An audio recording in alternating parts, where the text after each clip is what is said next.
Okay, so we're now going to connect the horizontal track to the vertical frame leg.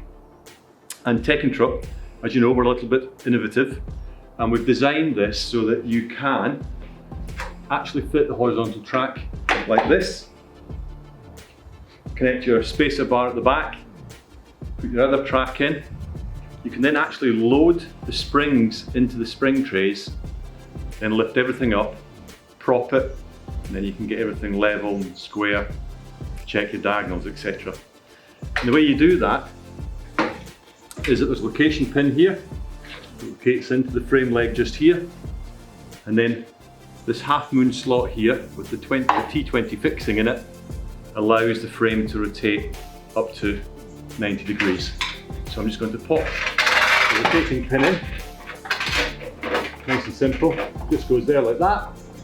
So there we are, and you can see our slot. I'm just going to fix the T20 fixing.